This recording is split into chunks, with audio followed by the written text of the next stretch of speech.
Hey, welcome to last week's exciting reading adventures. I didn't get to have time to do one last Friday because I was overwhelmed with work and a lot of events going on. I had, well, one event I regret doing. So Friday I had to get some. I was slammed with work, um, and I couldn't take the time to pull away to do a video. Um, and there were a bunch of new stuff. I started doing on Friday was tuning into Black Mirror and um, The Last of Us and Doctor Who also debuted, and and I had to put in the new IQ album. It's one of my favorite prog bands from England. They finally got the new release called Dominion, which was like 3 weeks late. But Saturday I did the impossible. I'm not going to do it again for a long while, but I go to my employer's theater to see 4 movies all day Saturday. I watched. I sat nothing but in the theater, state of the art theater, by the way, in Beverly Hills. And watched 4 movies. The first one was The Amateur with Rami Malek, but I thought was pretty good. Good like type of Robert Lundman style spy thriller. Then I saw Sinners, new movie by Ryan Coogler, which was really good. I really enjoyed it. And then I stayed for Warfare, which is the new Alex Garlin film, which he deviates from this norm of sci-fi and horror to do a war movie. No doubt influenced by his last movie, Civil War, but this one rather fell short because we were discussing in the lobby, and this is great. We have a movie theater where people come in and discuss the movie in the lobby before getting kicked out. And okay, we were trying to determine what was this all about. I know it's supposed to be based on a true story and stuff, but um, but it brought it, things about it takes place in, there's a storm and all that stuff, and I believe it was a mission in Afghanistan, and I couldn't figure out what the reason why the people were they why this these troop of soldiers picked this one house to hole up in, and they're immediately spotted by the Taliban, and in hilarity and hijinks ensue with them shooting up the entire house. Anyway, the that movie, I mean, as good as it looked, what I didn't dig about the movie was a lot of Canadian actors and TV actors are in it, and um, like Charlie Melton from Riverdale, like that's the guy I want rescuing me during a heavy artillery placed mission. And the last movie, Drop, which I told people immediately after coming out of that screening, is that movie they should retitle the Drop a Deuce because it was a real turd. In fact, I think that's what they should call the sequel, Drop a Deuce. Anyway, in Sunday, well, yeah, I had to catch up what I didn't do on Saturday, which is watch cartoons. Yeah, my life is real hectic. So this week, this is a two-parter. I split this one in 2 parts because we're going to talk about some worn magazines I have, and those I can't read in one night. I can only read half in one night. Even that's a chore because it takes me.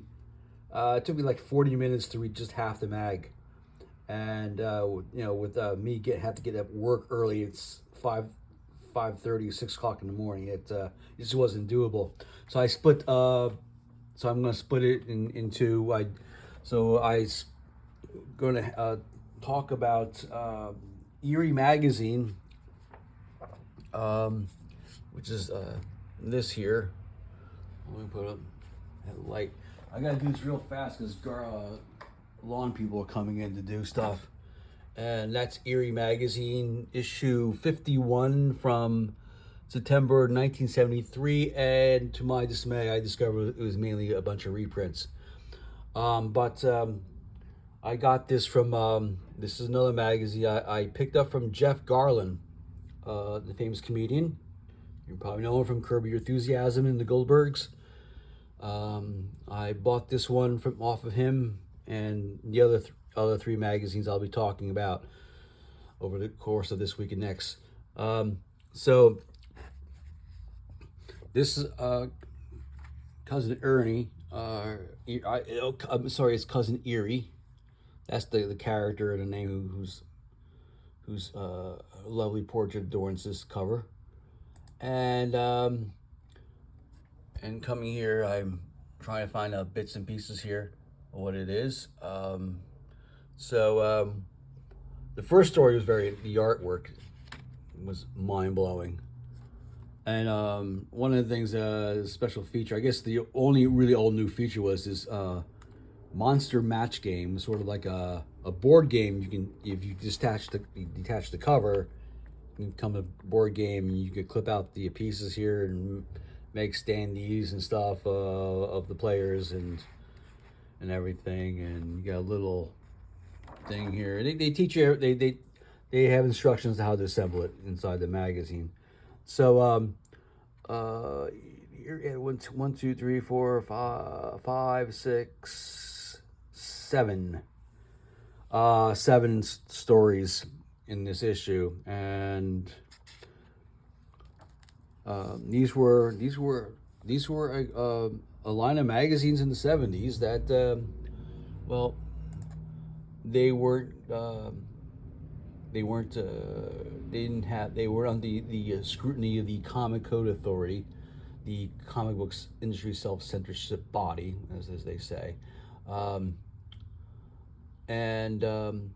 Interesting history about Warren Publishing. They began in '57 with Famous Monsters of Filmland, that by James Warren, and that's Forrest J. Ackerman, who's a well-beloved horror historian, so to speak, and lots of things are named after him. I think there's awards and stuff, and I think he started Saturn Awards, which my friend Bradley and his twin brother Kevin run. They're producers of that, and he went on to say, hey, let's to avoid any scrutinization by the Comic Code Authority, we will just publish these books as magazines, sell them in newsstands and out of the hands of kids. And he got the formula right, because even as a kid I wasn't really interested in these magazines. They didn't appeal to me when I was a kid. I saw them, The only one I had a slight interest in was they reprinted The Spirit.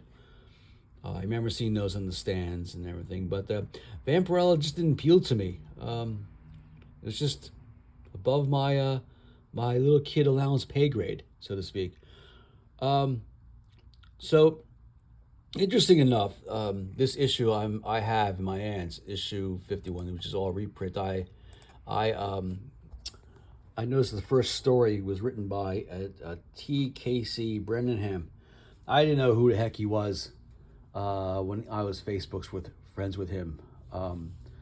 But he and I didn't get along with him on Facebook. He would write these long I think he knew me from the Pages of Comics Buyer's Guide, when I used to contribute articles and editorials and letters to the editor there. And he would just Facebook me these long messages, these about just things, the cosmos and life and everything and stuff. I just could not deal with it. They got tedious to read. They're too long. This guy loves to write. I love to write too, but not so much as I enjoy my writings not being read. And I do a blog, which I'm doing monthly. In fact, I should start writing the April entry in a couple of days or so. But I mostly take stuff I write on Facebook and I reformat it for a blog. Anyway, after a while, I got tired of him private DMing all the time, and I said, yeah, I don't have time to deal with your end of life sermons. I found he's still alive, but I just not. I'm not of age where I think I'm going to be joining you anytime soon. So, but this story, A Stranger in Hell, and the artwork is by Esteban Morado. I think this is one of the artists that this magazine line hired to do the work on these magazines. It's just breathtakingly beautiful. I mean, it's blown away, and it just like the stories, the stories themselves. T. Casey Brennan, the writer himself, he writes these really long passages in here. I mean, look at that. That's gorgeous. Um, and I I can't really pin. It's a guy going into hell to redeem his soul. Um, and so that, but he wrote this. It was he got his start in '72, and I think this is that was one of the few first stories he wrote. Um, Let me see. Pity the Gravedigger was a story printed from 1972 also. I guess this is like an issue, like an annual issue. Um,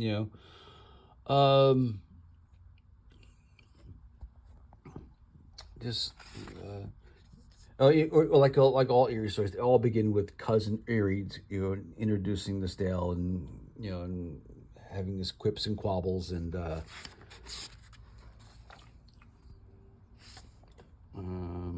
this is a sort of like an old 18th century type of ghost tale. The Caterpillars. I did like this story. This was written by Fred Ott and art by Luis Garcia. The last story was written by Buddy Saunders, who I don't know much about, and another Spanish artist, Rafael Alora. But in here, practically all the artists in here were imported from Spain and South America, and it was quite the movement having these great Spanish artists doing in there. Wow, they are. Well, they almost put Neil Adams to shame. Let's just put it this way. But this was a great story. This was a classic X-Files type story about caterpillars eating people's brains and taking them over to take over the U.S. government, and you can see one of right there. The caterpillar emerges from a guy's body, and sure enough. You see, they're very wordy stories. I mean, the you can they crammed a lot in those word balloons, and and I got my ass handed to me by people I worked with on Depositman for doing this type of sort of thing, and I guess that when time marches on, Evil Spirits, written by the late great Archie Goodwin, who I had the pleasure of having lunch with in New York one time when I went out visiting.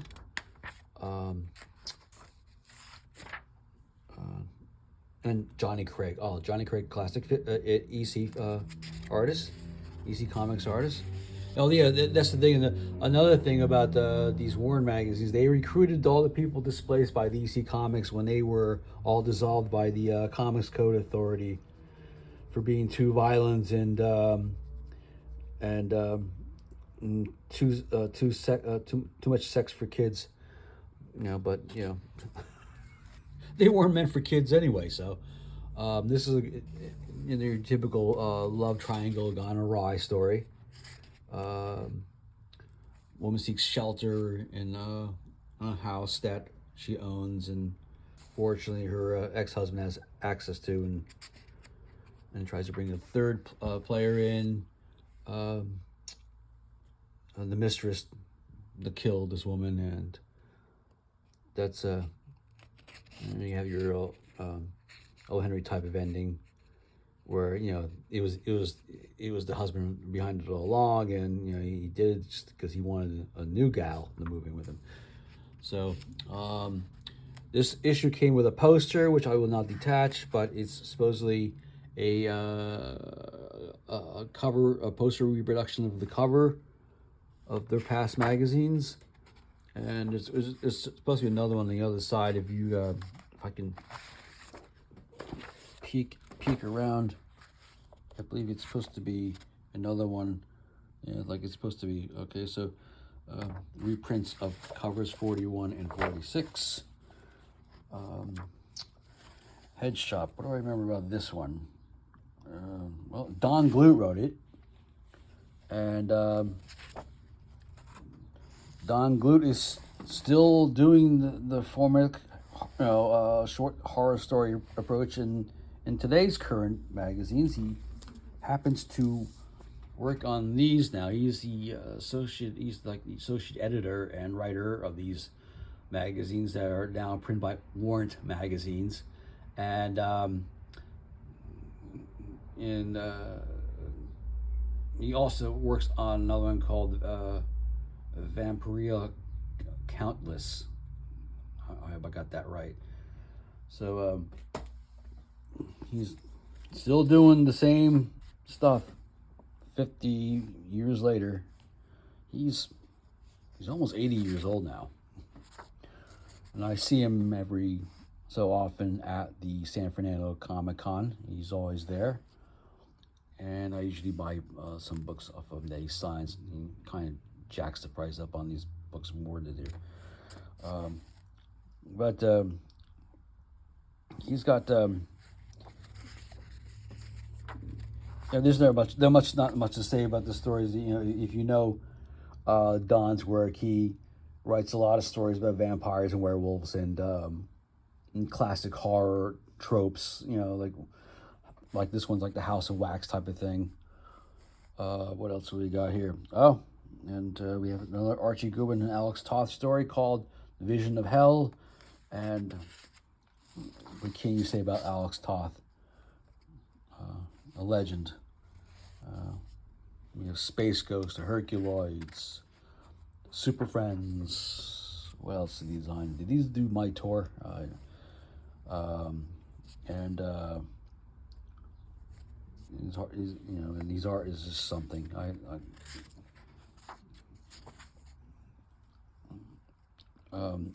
My editor in the Posman, Sparky, he knew Alex Toth. He knew where Alex Toth was studio that Alex Toth worked at in the Valley, somewhere in Studio City, near the LA River, right overlooking the LA River, which must be fun during rainstorms. There's not much else to see. One of the things that they had 8 pages of films and books you can order. A lot of them I was looking through it that I had. You can order these special paperbacks. Well, not special, but they were at the time. Look at the World of Worlds. I had that World of Worlds paperback when I was a kid. What else recognizable in here? Those Green Lantern paperbacks I had, and I had some of the Star Treks from episode adaptations written by James Blish. And what else we got? The Spirit, Ad for the Spirit, EC Comics, Conan. Yes, the ads are in the back were just amazing. Look at this. Movie masks. Movie Monster Kiss by Aurora. Axe Press Yourself. And we come to your back issues you can get, and we come to the last one, the story, another written by Archie Goodwin. That's the third this story, and this was also from the 60s. The reason why these were reprinted is probably another reason why they were reprinted, because they went through a period. They went through a period of some financial hardship. Warren Magazine, right here. Let me see. It says in here. Vampirella. Anyway, when Archie Goodwin was serving as the editor, he only edited the first 17 issues, his first 11 of Eerie, and he resigned as an editor in 67. And during the next 2.5 years, Warren's publication consisted primarily of reprints from the early issues. During this period, a variety of editors ran the magazines, including Bill Parente, Nicola Cudi, and Warren himself. And things started picking up again for Warren in 1969 with the premiere of his third horror magazine, Vampirella. So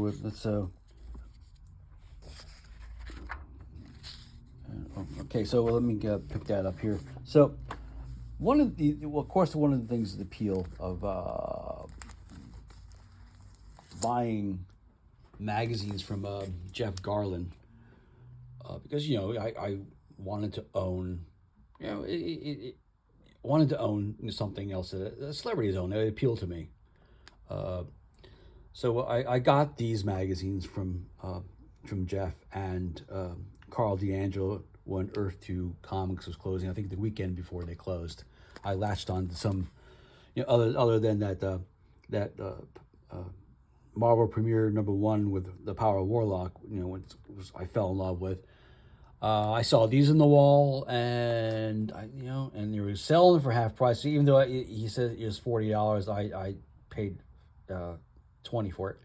And you see this from the collection of Jeff Garlin, and proceeds from this item to benefit the Hero Initiative. I don't know if that $20 went to the Hero Initiative or not, because Jeff Garlin was originally doing this for an auction, and I guess these didn't go. But Jeff Garlin's left them the magazines with Carl anyway to sell, and so I latched on to this issue of Vampirella and a couple other ones.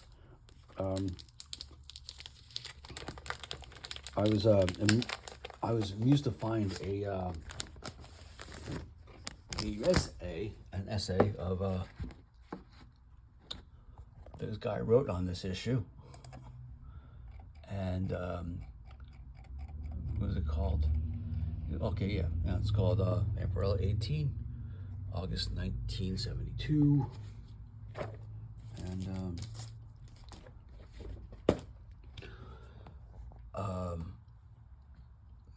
this guy goes on, Alan Stewart, who's the writer of this piece. He goes on to say about issue Vampirella 18. Okay.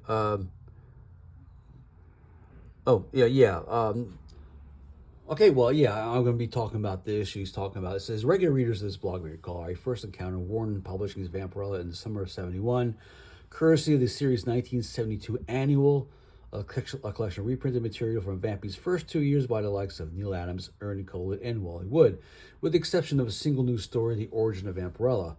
I enjoyed it for reasons I can only recall. My younger self nevertheless waited until March 1972 before denying to pick up the regular issue of the title.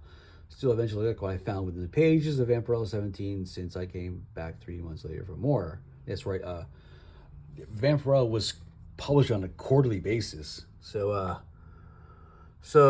on the other hand, it's entirely possible I would have picked up issue 18 even if I had been indifferent to or actively disliked the content of 17, since 18's gorgeous cover by Barcelonian painter Enrique Torres promising appearance by Dracula, and in 1972 I was in any and all things having to do with Transylvania's most fictional character, Dennison. Yeah, that's the thing.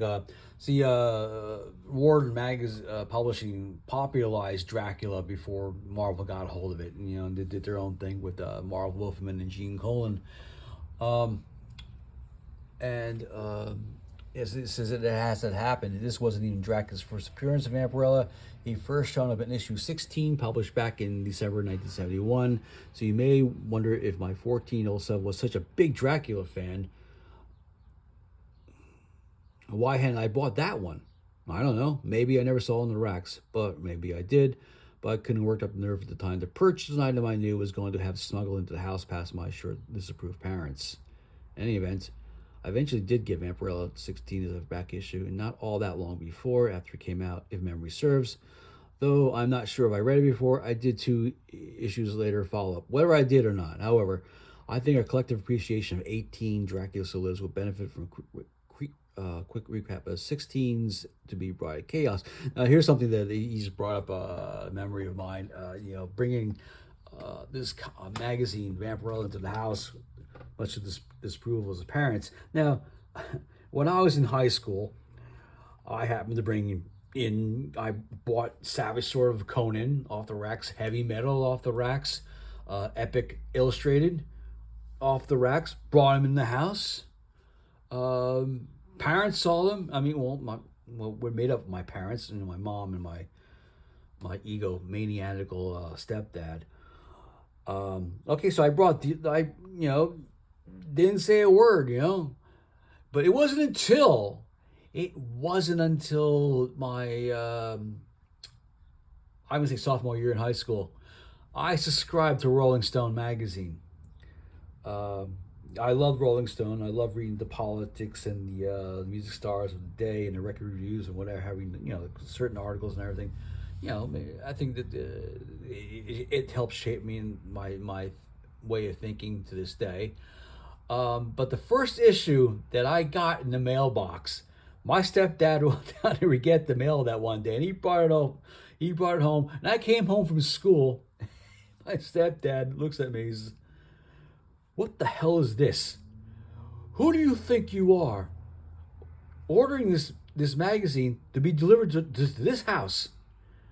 I go, "What are you talking about?" And he shows me the cover of Rolling Stone. And the first issue of my subscription just happens to be, okay, it was after, the subscription began in 1981 because it was right after John Lennon got assassinated.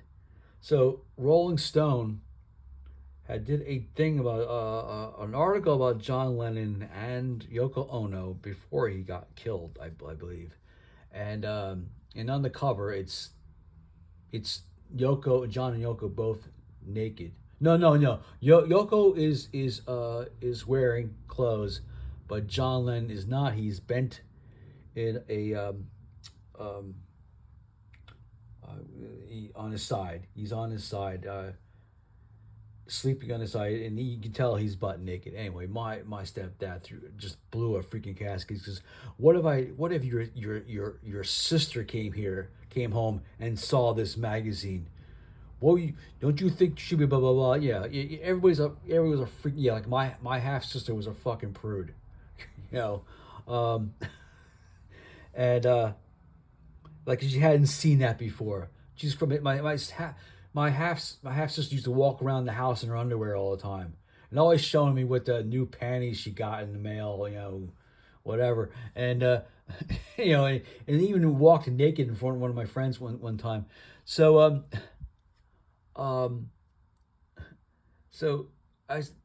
what is the effing big deal?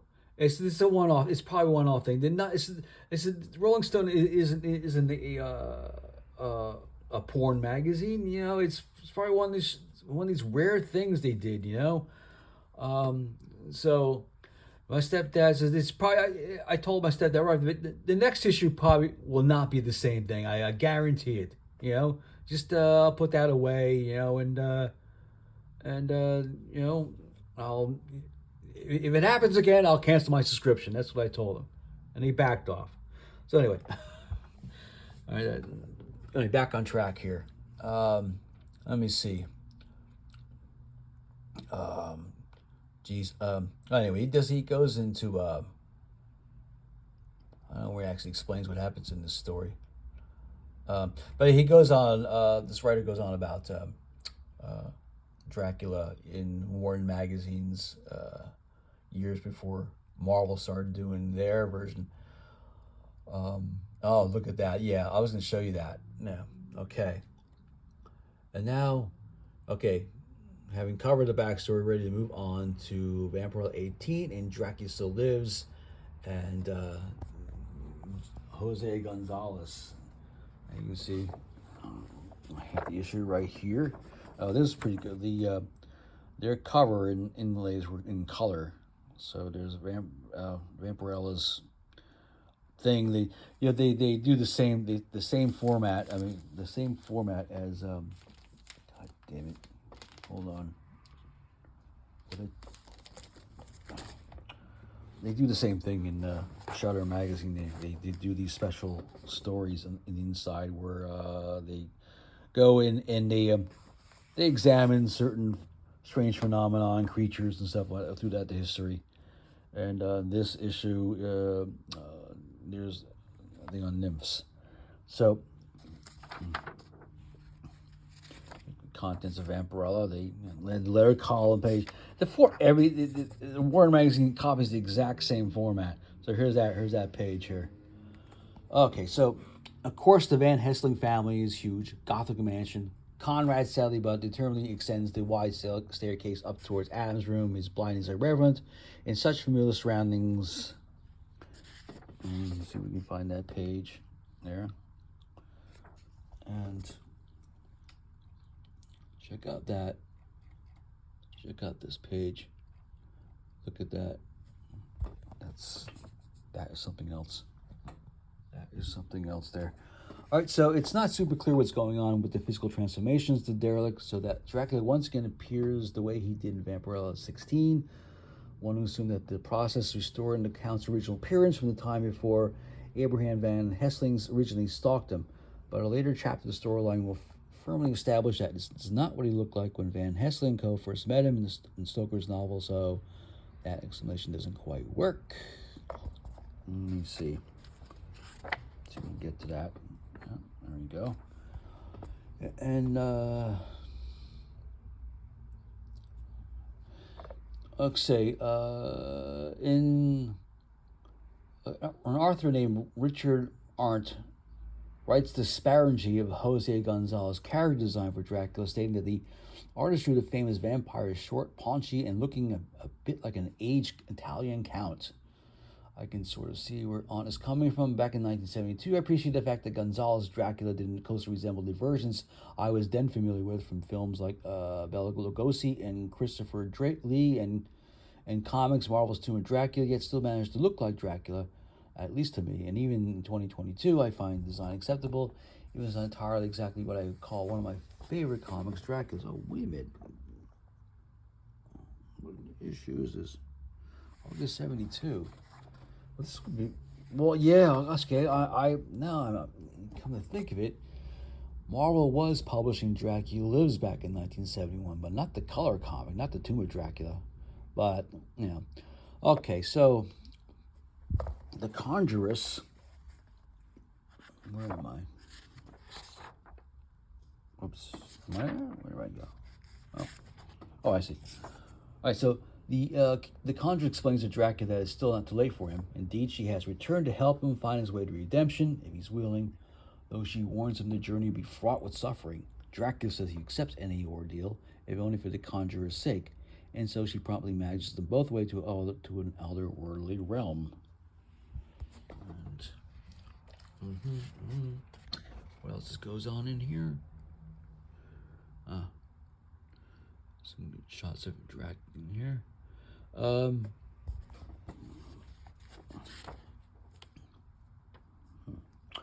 Okay, so Conrad can't actually see what the mirror shows.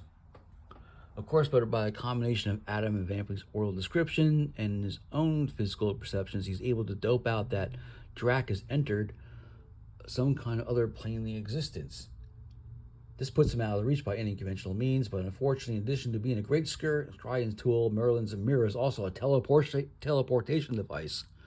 Teleportation device capable of only letting one travel between different planes of existence, one must assume, since it worked for getting around from place to place on Earth. The Van Helsings would surely have had less need of the planes, cars, and so forth we've seen them use for travel in this and previous issues. Okay. Along here with Mitch. Sorry. I've got to be careful here. And you can see there and there. Conrad explains that they can send Vampirella through the mirror to destroy Dracula. Adam protests, saying it's too dangerous of her and he should go instead. Vampirella gently points out that for all her boyfriend's gallantry, she and her Draconian-born superpowers is much better suited for the task. Meanwhile, in the other world, the conscience has led Dracula to a stone slab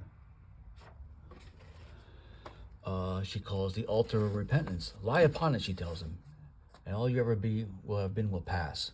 For your mind, for you, who have been evil for too long, it will not be easy. Oh, one other thing. While he's undergoing his ordeal, she can't be there. Let's see, here, and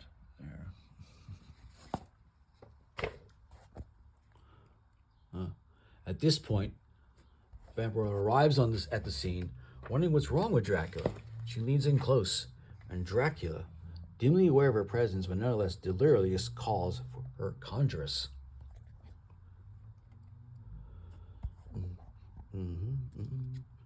Just 2 issues after Dracula's origin was told in Vampirella 16, is already being retconned.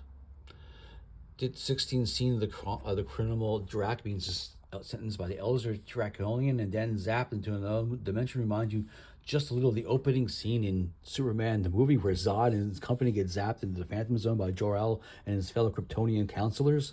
Then I'm sure that this scene reminds you even more strongly of the second scene in that 1978 film. You know, the one where Jor-El tries and fails to convict his fellow counselors that Krypton is doomed unless they take action. Of course, neither Goodwin or Brennan could have been influenced by the Superman movie 6 years before it came out, but its comic book source material is a whole nother matter. That said, I think it's anyone's guess whether Goodwin was thinking about General Zod or the other Phantom Zone baddies where he crafted his Dracula origin story, but as T. Casey Brennan copying a story beat from Superman's birth narrative for his take, no doubt about it. And let me see.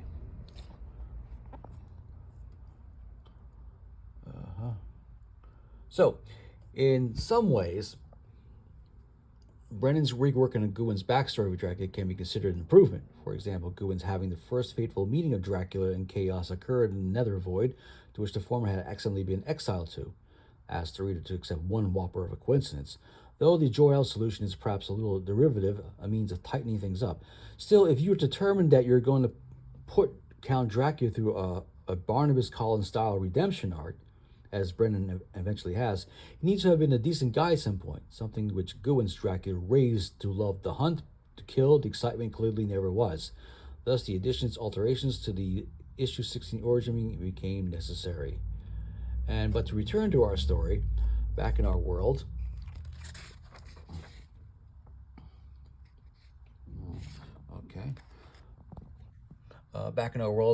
Conrad asks Adam to go fetch him a glass of water while they wait. But it's a subterfuge, meant to get the younger Van Helsing out of the room long enough for his dad to find his way to the candelabra he knows is standing on the table nearby. Did I freaking pronounce that right? Yeah. And there's that.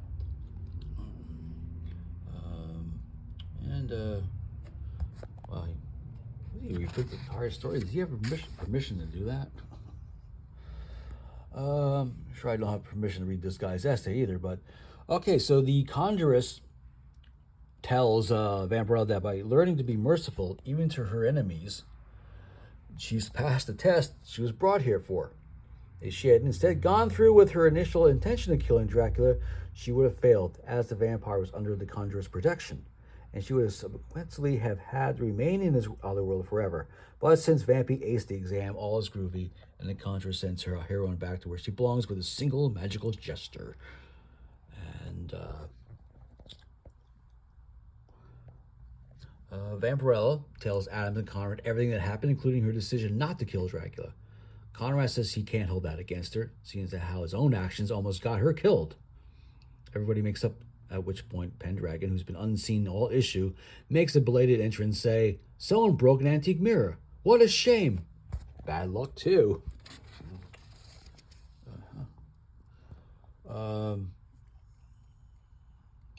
That's right. Next issue, The Shadow of Dracula. Hey, you didn't think Brennan and Gonzalez were going to wrap Drac's redemption arc up in a single episode, did you? Well, don't worry. We'll eventually cover how it all turned out in the end. Though they have to wait for another post, since we still have four more stories in this 76-page magazine to take a look at, starting with this one. Let's see.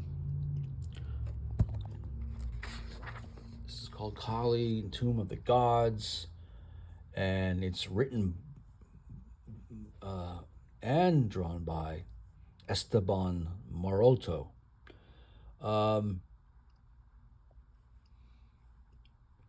Let me see. Oh, okay, here's something interesting. Yeah, I knew there was something odd about this read. Because since Esteban is Spanish, his dialogue was translated from Spanish. And let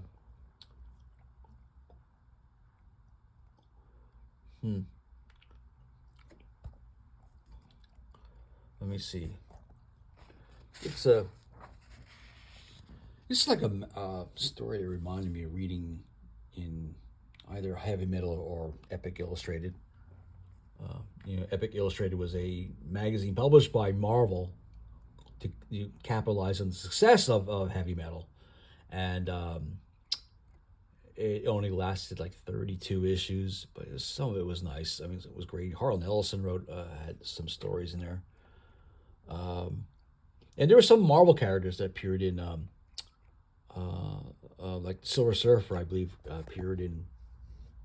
They had a serial of Silver Surfer in Epic magazine. Or is it just a story? I can't remember. Anyway, this goes on to explain the origin of how Kali, the Hindu goddess, became to be, and it appears like she got that way because a dart hit her, paralyzed her, and that's how she became that thing here. Let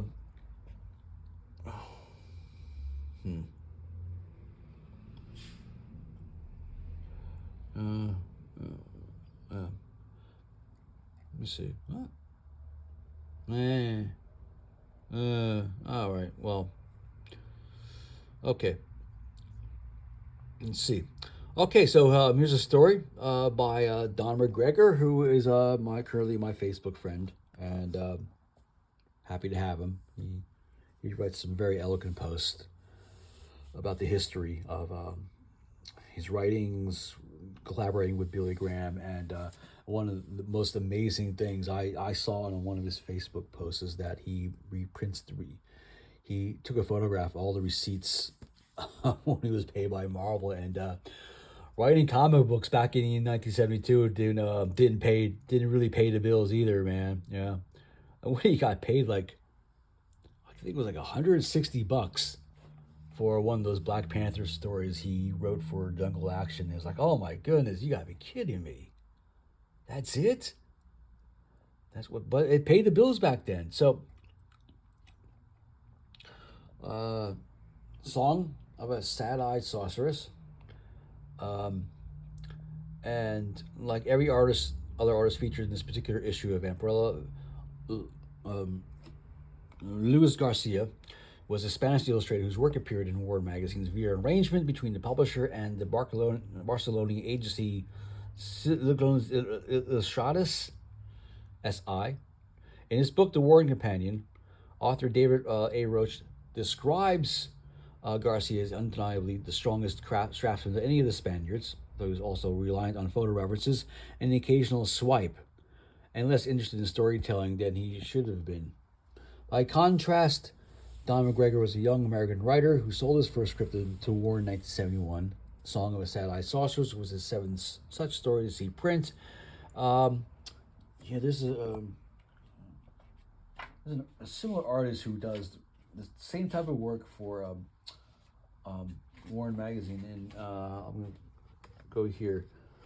Here's Bambios Gregori. You see his art is similar in style, using slightly photo references. I mean, no doubt taken from spaghetti westerns and westerns of the like. And this story was okay. Yeah, that's the thing about the Warren versions. They're just okay stories. They're not really. They're really simplest. They really simplified the genre down a bit. The story follows a rigid structure within pages alternating between the present, seen from the viewpoint of David Winters, and the past, viewed by the perspective of Harriet Stone. The Harriet pages, which mostly focus on the young woman's mundane day-to-day life, features a straightforward layout of rectangular panels, the panels' effect of which is underscored by a frequent usage of heavy black borders, courtesy the David pages. Features progressively less conventional layouts as well as a wider range of graphic effects, reflecting the most fantastical nature of the young man's encounter with the mysterious Nahima. Okay. As you can see, yeah. Let me see. The next page returns to the past and Harriet's point of view as we see how, after several weeks of her and David playing the usual male-female politics at the office, she finally invited him home to her apartment. Oh, yeah, there's another. This story really took. McGregor was really. He was up on his social issues. This is sort of like considered a Me Too story before Me Too became a thing. In the past, we witnessed the progress of Harriet and David's relationship as Harriet played the game and played it well, trying to remain aware of the fact that it was a game. Finally, on the night, they found the couple once again in Harriet's apartment, and that's what you called what do you call that in the entertainment industry? Couch.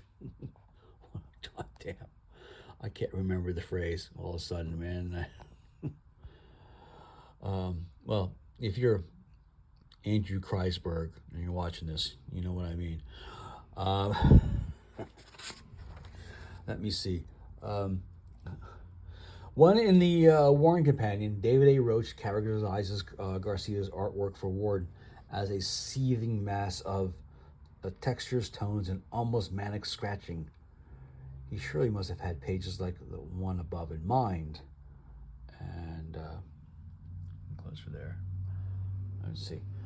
When in the Warren Companion, David A. Roach characterizes Garcia's artwork for Warren as a seething mass of... I just read that. In the present, David managed to pull himself back up onto the mostly destroyed bridge. Then finally he makes it across to join Nahima.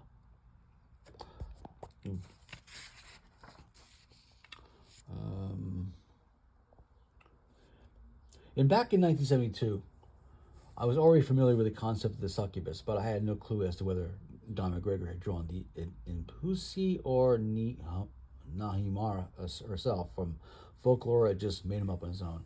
And no easy way of finding out. However, thanks to the internet, I have learned that the writer did indeed derive the original form and concept from Greek mythology, and the latter character from the Jewish mystical tradition of the Kabbalah, and now so have you. Okay.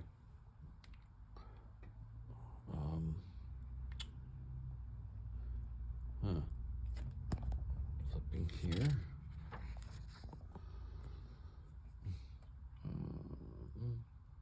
Okay, if I recall correctly, Harriet's fate at the story's conclusion surprised my 14-year-old self at least a little. I understood David's fate to be given, of course, pretty much from the first page on.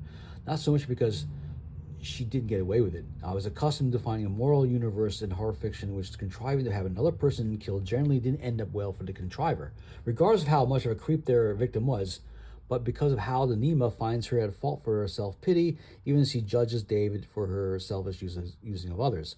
One might argue whether such a comparison is really fair, but the fact that the story lends itself to such concerns is it all worth noting. I think it's example by how the content of the Warren horror anthologies could, at least at times, be legitimately considered more mature than that of their counterparts at the color comics companies, sorry, in ways that they had nothing to do with nudity or gore.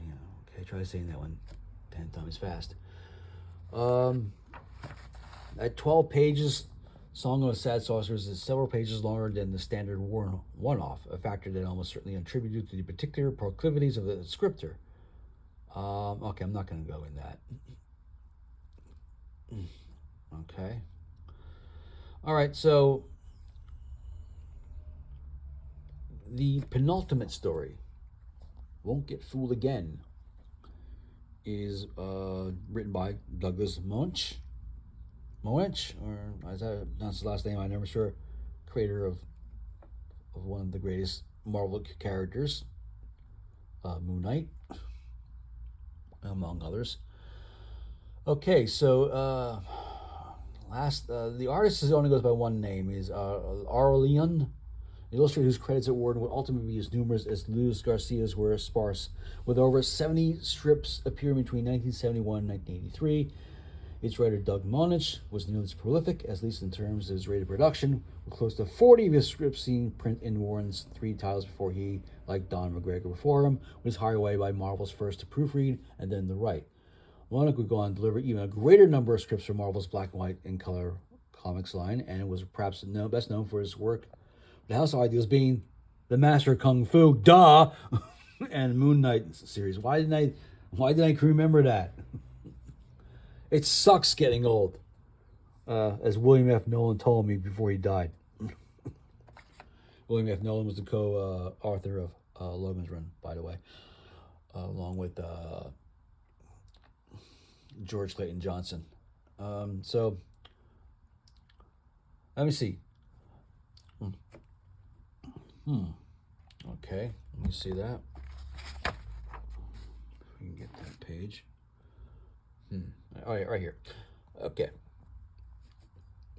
Gee, do the unhappy couple and the bartender's yarn remind you of somebody? Anybody? Our guy, Ralph, doesn't have the visual, of course, but he nevertheless uneasily reminded of his own marital situation, albeit with gender swapped.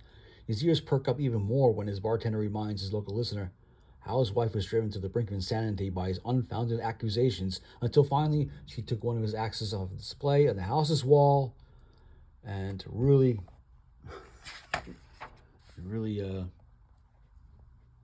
solve his split end problem. Sorry. His love is vengeance is never free. A line that offers additional proof, if any were needed behind the story title, that Doug Monich was a big fan of the Who's classic 1971 album, Who's Next?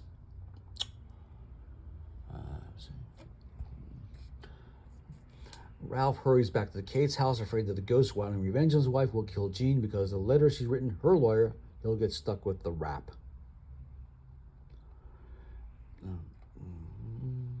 Okay. Yeah. Yes, it's the cops who have been tipped off by the bartender, arrived not quite on time, but close enough.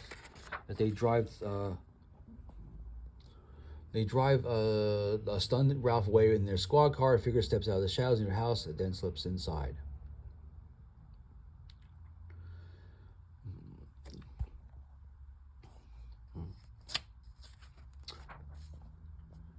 It was such a complicated setup, Beth says in the first panel of the last page above, and who can argue? Surely not Doug Monch, who may have been giving us a wink right there to let us know he was asking me to swallow a whole lot of plot contrivance before even he brought up the axe wielding. One arm goes to the end. Personally, I think the wrap-up was worth it, but if you disagree, well, Mrs. Monich has nearly 40 other Warren stories where that one came from. Maybe you'll like one of them better.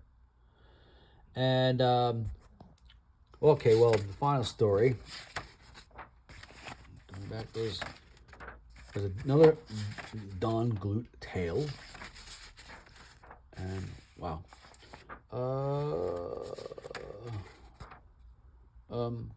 It's called the Dorian Gray syndrome. A young writer who sold his first story to Warren in 1969, Don Glute, that is, and had been a regular fixture in the magazines ever since. It would be soon moving on to write for other comics publishers. Gee, where have I heard that before? The art is by Felix Amas, a veteran illustrator whose recent work prior to his coming to War in 1971 had appeared many in British and Spanish romance comics. For those, he had, in the words of David A. Roach, developed a style mixing elements of pop art, fashion drawing, and art nouveau. Which on view in the following story is necessarily modified for the horror idiom. Sorry. Oh, let's see. As Barbara happens to be a literate person, or maybe she just likes movies, the striking parallel between Gordon Hatfield and the protagonist of Oscar Wilde's classic 1891 novel, The Picture of Dorian Gray, isn't lost on her. But even as she's pondering this, an elderly woman approaches her and offers to tell the whole true story of Gordon Hatfield on the condition that Barbara promises to do as she asks afterwards. Figuring she's got nothing to lose, Barbara agrees.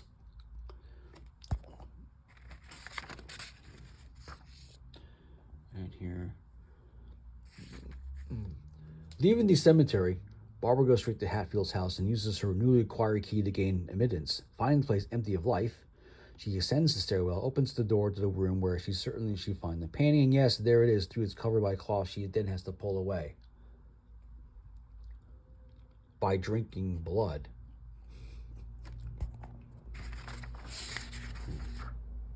There you go.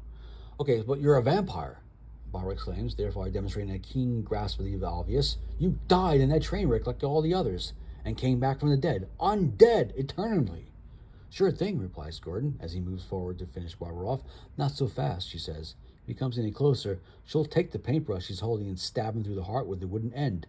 The heart of the image of his painting, that is. Go ahead, he taunts her. It's just a painting. There's no bond in there, like your Dorian Gray story, and, oh boy. Huh.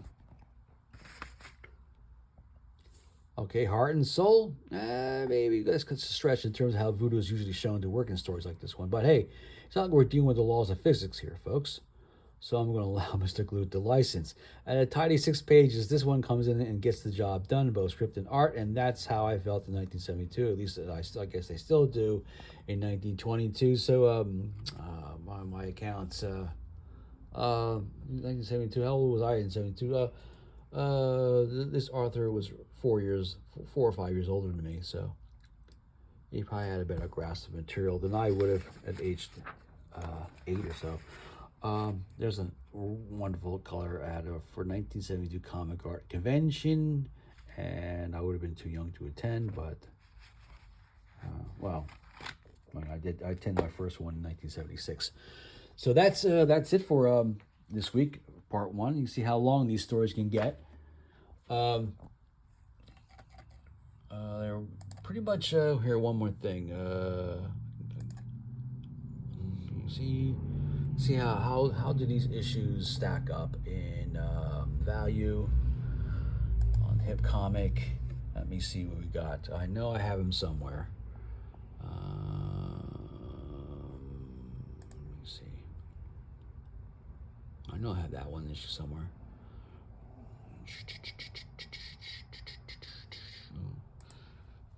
Let me see.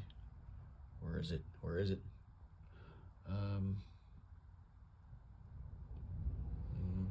No, that's not it. Goddamn. Let's see. No, it's not the one. Though it should be, but it's not. Damn, what? Why did I just freaking write it in?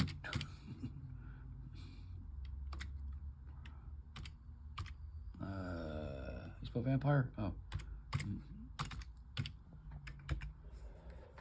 Oh, okay, so what do I have here? It's 64. 64 or 60, near mint condition. Lilia, Vampirella's mother. Did we mention that? I don't think I did mention that. Okay, well, that's it. I got an hour on here. Bye.